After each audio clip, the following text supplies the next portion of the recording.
Growing up was tough, with Dad always on my back.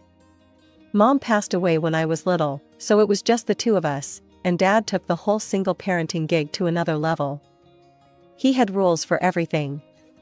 No hanging out with the kids who liked to race cars, no wild hair colors, and studying had to be my top priority. "Jenna, those kids are trouble, you hear me? Stay away from them," Dad would warn me, his voice stern, whenever he saw me chatting with the neighborhood thrill seekers. "But Dad, they're just having fun. We're not kids anymore." I'd shoot back, trying to stand my ground. "It ain't about age, it's about making smart choices. And dyeing your hair like a traffic light ain't smart," he'd say, squinting his eyes as if he could scare the rebellion out of me. I wasn't having any of it. "Maybe I want to stand out," I'd retort, my voice just as firm. Dad wasn't just a stickler at home. He had a reputation around town too, always preaching about responsibility and hard work. He meant well, but to me, it felt suffocating. Every time we clashed, which was often, I'd pack a bag and storm over to Aunt Marie's place. She was Dad's younger sister, lived a few blocks away, and was the exact opposite of him, easygoing and always with a smile. "Aunt Marie, why can't he just chill out? It's like he's stuck in some ancient times," I'd complain as soon as I dropped onto her couch. She'd chuckle, handing me a soda, before sitting down next to me. "Jenna, your dad's just scared. He lost your mom, and he's afraid of losing you too. But he sees the world his way, black and white. But that's just it. I'm not him. I need some color in my life, you know?" I'd say, popping the can open. Marie would nod, her expression softening. "He does go overboard. But he's not wrong about everything. Give it time, you'll see some of his points." That was Aunt Marie, always trying to bridge the gap between Dad and me. But back then, I couldn't see it. All I knew was that I wanted out. So, as soon as high school was over, I grabbed my chance. Thanks to my grades, I landed a scholarship and went off to college, leaving my hometown, and Dad, behind. College was freedom. For the first time, I made my own decisions without anyone looming over me. I dyed my hair purple, stayed out late, and, yes, even got involved with a group that loved street racing. But I kept my head in the books. I wasn't about to waste the scholarship or the opportunities one had fought so hard for. After 4 years of hard work and a fair share of fun, I graduated with a degree in accounting and a job offer from a respected firm in the city. My boss, Mr. Thompson, was a tough guy but fair, much like Dad and his expectations, but without the personal judgment. When I met Mike, it felt like hitting the jackpot. It was at a casual hangout with some friends from work. He was there with a buddy who knew one of my colleagues. Mike had that easy charm, a quick smile, and an infectious laugh that pulled you right in. We got talking, and it turned out we had a ton in common, both mad about classic rock, both foodies, and both into old movies. "Ever seen Casablanca?" he asked, eyes lighting up as he took a sip of his beer. "Are you kidding? Here's looking at you, kid," is my go-to toast. I laughed, thrilled to meet someone who shared my quirky interests. We hit it off immediately, and before long, we were inseparable. Dating Mike was a whirlwind of dinner dates, movie nights, and lazy weekends just lounging around. 6 months later, we were married. It felt right, like everything was falling into place. The first year was bliss. We talked about everything, made decisions together, shared our dreams and our bank accounts. I felt like I finally had the partnership I craved, equal, open, just perfect. But then, things started to change. It began subtly. One night, as I was getting ready to meet some friends for drinks after work, Mike frowned. "You're going out again? You know, you've been kinda busy lately," he said, his tone more accusing than curious. "Just catching up with the gang. It's been ages," I replied, trying to keep the mood light. "Yeah, but maybe you should chill on the outings. We could use some us time," he insisted, not really asking but telling. I paused, a bit thrown off. "Sure, we can plan something for the weekend?" It didn't stop there. Mike's suggestions became rules. He started expressing his concerns about the time I spent with my friends and even my workmates. Then came the big ask. One evening, Mike was going through our finances, a spreadsheet open on his laptop, his brow furrowed in concentration. "Babe, I've been thinking," he started, not looking up from the screen. "It would make more sense if I managed our finances. Just hand over your account details." I hesitated, surprised. "What? Why? I've been handling my finances since forever. It's just easier this way. I can keep track of our spending and savings. Plus, it's what a husband does, right?" he said, finally looking up at me with a smile that didn't quite reach his eyes. I felt a chill, but nodded, unsure. "Okay, if you think it's best." From then on, Mike took control. He decided where we went, what we did on weekends, and how we spent our money. If I suggested something different, he'd shoot it down. "No, that's not a good idea," he'd dismiss without discussion. As months passed, I found myself fading into the background of my own life. My friends stopped calling so much, knowing I'd likely say no. My world shrank to what Mike approved, and the vibrant, independent woman I once was began to disappear. I didn't even recognize myself anymore. Living near Mike and his parents seemed ideal at first, like having a close-knit family just next door. But reality bit hard and fast. His mom, Nancy, was a sweet talker with a controlling twist, and his dad, Frank, was just as invasive, treating our place like it was his own. One chilly evening, I was just getting home from a long day at work, my mind on the 1,000 things I still had to do, when Nancy called. Her voice was sugary sweet at first. "Jenna, darling, have you started dinner yet? Mike must be starving after his hard day," she cooed over the phone. "Actually, Nancy, I just walked in. Dinner's gonna be a bit late tonight," I replied, trying not to let my frustration show. Her tone flipped cold as ice. "Well, I hope Mike doesn't have to wait too long. A man needs his dinner on time, you know." It wasn't just the dinner comments. Nancy believed Mike should be pampered because his job was supposedly more demanding, despite us both working full-time. Her idea of fairness was skewed wildly in her son's favor. I was expected to handle everything else, cooking, cleaning, and then some. It didn't stop at our home either. Nancy had me over at their place regularly, pushing a broom or a mop into my hands the moment I stepped through the door. And Frank? He was no better. Weekends were his domain apparently. He'd show up at our house first thing Saturday morning, remote in hand, ready to take over the living room. The TV volume cranked so high it made the windows rattle. He'd settle in like a king. "Jenna, where's the beer? I thought you'd have stocked up for the weekend," Frank would bellow from his makeshift throne.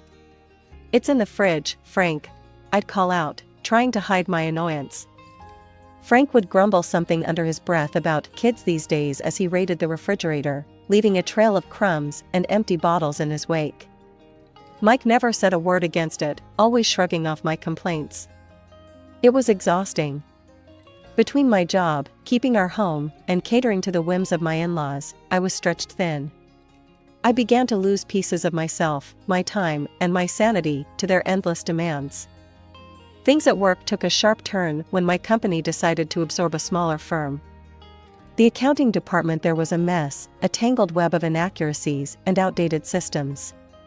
It fell on me to sort it all out, which meant long hours and even more stress.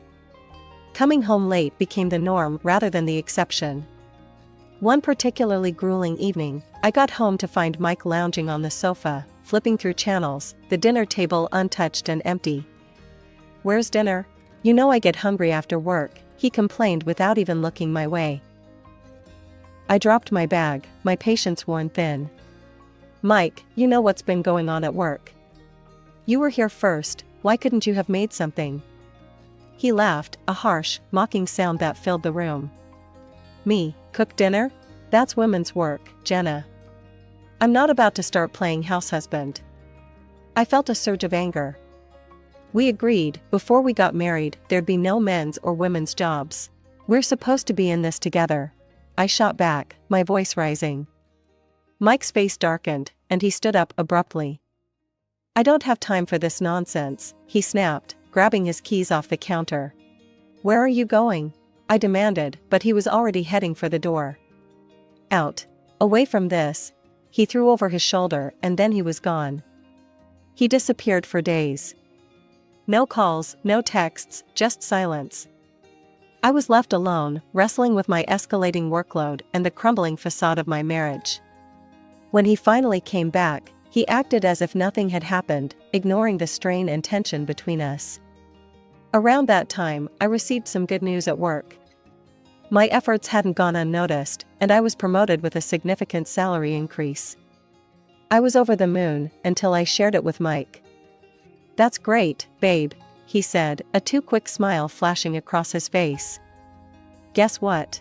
I'll quit in a week. No point in working now that you're making enough for both of us." I stared at him, stunned. "What? Mike, we need to discuss this together?" He shrugged, completely unconcerned. "You're making plenty. I can finally relax a bit." The next day, I went to work early, the weight of my thoughts heavier than ever. I stayed late again, my mind buzzing with figures and files, but also with a growing resolve. When I finally got home, Mike was waiting, his expression sour.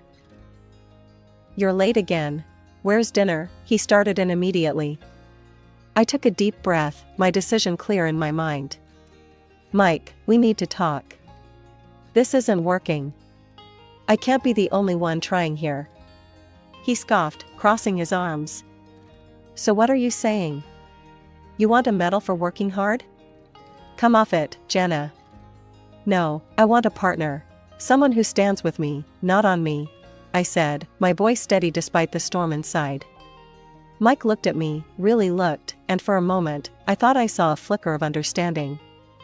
But then it was gone, replaced by the stubborn set of his jaw. "If you can't handle this, maybe you shouldn't have taken that promotion," he retorted coldly. Then he grabbed his jacket and slammed the door behind him. 9 months had slipped by, months where I found myself trapped in a life I never envisioned. Mike never went back to work. Instead, he filled his days meeting with friends and often stumbled home late, reeking of booze. Each time I dared to question him, he'd explode in anger, retreating to the sanctity of his parents' home where he was still treated like a child rather than a grown man. "You're being too hard on him, Jenna. You should be supporting your husband, not tearing him down." Nancy, his mother, would screech over the phone whenever he ran off to them. "I'm supporting the whole family, Nancy. What more do you want from me?" I'd shoot back, my patience worn to nothing. It wasn't just supporting Mike, his parents had grown dependent on me too. Small amounts of money were frequently requested, money for groceries, money for bills. It seemed their hands were always outstretched, waiting for me to fill them. Her only response was to hang up, leaving me fuming and helpless. One day, amidst this ongoing storm, I received a call that shattered the uneasy calm. Aunt Marie's voice was soft but strained as she relayed the news of Dad's passing. My world stopped. The last time we spoke, we had argued, silly things, youthful pride clashing with his rigid ways. I never got the chance to make peace. "Can you come with me to the funeral?" I asked Mike, a desperate plea for some semblance of support. He barely glanced up from the TV. "Nah, I can't handle funerals. You go handle it," he muttered, dismissing my need with a wave of his hand. So, I went alone. The funeral was a blur, faces of family and friends I hadn't seen in years, all mourning the man who raised me alone. But it was after, while sitting in Dad's lawyer's office, that reality hit hard. Dad had left me everything, his house and savings, a total of $250,000. Tears streamed down my face as I realized, despite our differences, Dad had been preparing me for a future, perhaps knowing I'd need a way out someday. That night, in the quiet of my childhood home, I thumbed through old photo albums. Pictures of me in rebellious outfits, with bright hair and brighter smiles, all screamed of a girl who dreamed of freedom. I had traded those dreams for security, only to end up more caged than ever. As dawn broke, clarity came with it. It was time for a change, a big one. The money and the house, it wasn't just an inheritance, it was my ticket to a new life, A chance to rediscover the fierce girl who once believed she could conquer the world. I need to do this, not just for me, but for the woman Dad believed I could be. I whispered to myself, a vow in the still morning air. When I walked through the door of what used to be our shared home, the air was thick with expectation. Mike and his parents were already waiting, like vultures perched for the kill. Their eyes lit up with a mix of greed and curiosity as they spotted me. "So, Jenna, how much did old Hal leave you?" Mike asked, his voice dripping with feigned concern. I hesitated, clutching the documents a little tighter. Before I could reply, Mike snatched the papers right from my hands. As he scanned the figures, a triumphant grin spread across his face. $250,000, he exclaimed, turning to his parents, who immediately began to buzz with excitement. His mother, Nancy, clapped her hands together. "Oh, that will cover a lovely vacation for us all. How about Italy? Or maybe a cruise?" Frank was already nodding in agreement. "And we need new furniture. Something nice, something grand," he chimed in. Mike, not to be outdone in the dreaming, banged his fist on the table. "It's settled then. I'm getting a new car. It's about time I rode in style." I stood there, stunned into silence for a moment, as they carried on, planning as if I wasn't even in the room. Gathering my courage, I finally spoke up. "Listen up, all of you. This is my inheritance, not yours. I decide how it's spent, not you," I said, my voice firm, louder than I felt. Mike whirled on me, his face twisted in anger. "You think you're in charge here?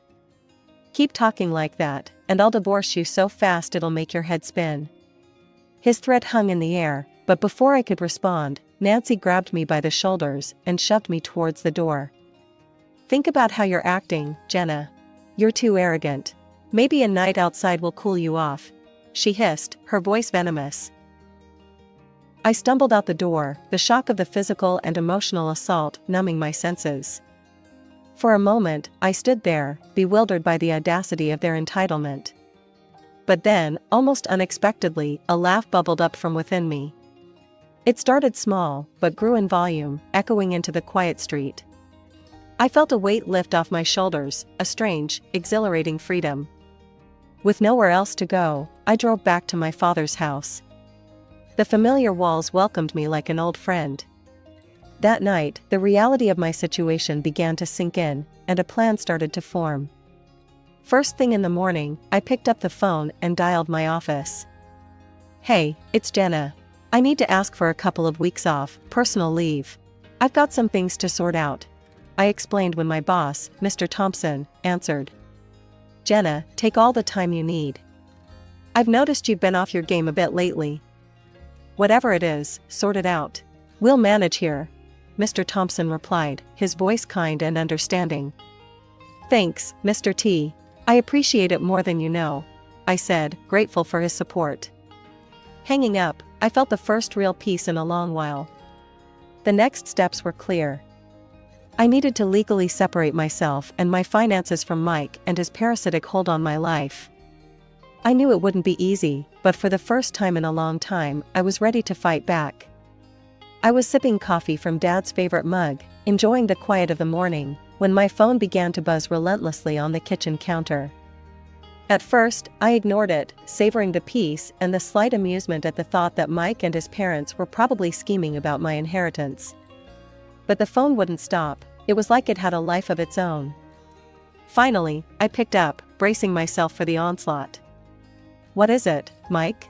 I snapped, not in the mood for niceties. "Jenna, you need to give us access to the money. I can't get into the account." His voice was a mix of frustration and panic. I couldn't help but laugh, the sound sharp and clear. "That's because I've restricted access, Mike. You can't use my money anymore," I said, enjoying the moment of revelation. There was a pause, a silence filled with his disbelief. "You can't do that. We're married." "Not for long," I replied curtly and hung up. That should have been the end of it, but of course, it wasn't. That evening, just as I was settling down with a book, I heard the familiar sound of a car pulling up outside. Mike and his parents came storming up to the front door, their faces twisted with anger and desperation. They didn't even wait for me to invite them in. Nancy pushed past the doorway, her voice shrill. "You think you're clever, huh? Cutting us off like that?" Frank followed, his brow furrowed. "You're supposed to share what you have with your family." Mike was the last to enter, his expression one of betrayed fury. "This is about us, Jenna. You're ruining everything." I stood my ground, feeling more secure in my decision than ever. "This is not about us, Mike. This never was. It's always been about what you could get from me." His face contorted with anger. "Well, guess what? We're getting a divorce." That's when I handed him the divorce papers, neatly prepared and waiting for this moment. The surprise on his face was almost comical. "What's this?" "Your freedom," I said dryly. "Sign them and you're free to leave." He scanned the documents quickly, a greedy spark lighting up his eyes as he signed. "Fine. But remember, I get half, 125,000. That'll adjust our plans, but it's something." Nancy muttered under her breath. "Should have been the full $250,000. Getting a piece of wool from a black sheep, aren't we?" I couldn't hold back a laugh. "Actually, you're getting nothing. Inheritance isn't divided in a divorce here. Not a cent of that money is yours." The color drained from their faces. Mike's hands shook as he realized the magnitude of his mistake. "But we've already spent anticipating that money. We went on vacation, bought things on credit." His voice faded as the reality of their financial blunder hit him. Nancy's eyes were wide with fear, and Frank looked like he was about to collapse. "This isn't my problem. You made your choices," I said, my voice cold but steady. "Now, if you don't leave, I'll call the police." The threat was enough. They stumbled out, a mix of shock and anger marking their defeat. As the door closed behind them, a profound sense of relief washed over me. They were out of my life, finally and completely. Selling Dad's house was tough, like closing the final chapter of my old life. I felt every pang of regret as I handed over the keys, but I knew it was the right move. With that money, I bought a new place right next to my work, a cozy little house that was all mine, no strings attached. At work, things were looking up too. Mr. Thompson had been watching my progress closely, and one afternoon, he called me into his office. The sun streamed through the blinds, casting lines across his face as he looked up from his papers. "Jenna, you've been pulling in some impressive numbers, and your leadership hasn't gone unnoticed," he started, his tone serious but warm. I stood there, hands clasped in front of me, waiting. "I want to offer you the position of deputy director. You've earned it," he said, his eyes steady on mine. "Thank you, Mr. T. I won't let you down," I replied, a mix of pride and excitement swelling in my chest. It felt good, really good, to be recognized for my hard work and not just seen as a bank account or a maid. Meanwhile, Mike and his parents' situation had taken a nosedive. They were buried in debt after their reckless spending spree, hiding from creditors who weren't too pleased about unpaid bills. They had to sell their house, but even that wasn't enough to cover their debts. Last I heard, they were cramped in a small rented apartment, all of them working odd jobs, just to make ends meet. One evening, my phone rang, and Mike's name flashed on the screen. Curiosity got the better of me, and I answered. "Jenna, listen, I've been thinking a lot," he started, his voice shaky. "I made a mistake. A big one. I want to make things right. Maybe start over?" I couldn't help but laugh, not a joyful laugh, but one tinged with disbelief. "Start over? Mike, do you even hear yourself?" I know it sounds crazy, but I've changed, Jenna," he insisted, desperation clear in his voice. "Changed? Mike, you only call when you're out of money or options. You don't need a restart. You need a reality check," I shot back, my patience thin. And with that, I hung up. I realized then that I was truly free, not just from Mike, but from the hold his family had on me, from the life I was forced into. Now, I really understand what Dad tried to teach me all those years. He knew the value of standing on your own, of making tough decisions for the sake of your future. I only wish I could tell him he was right, share a moment of reconciliation.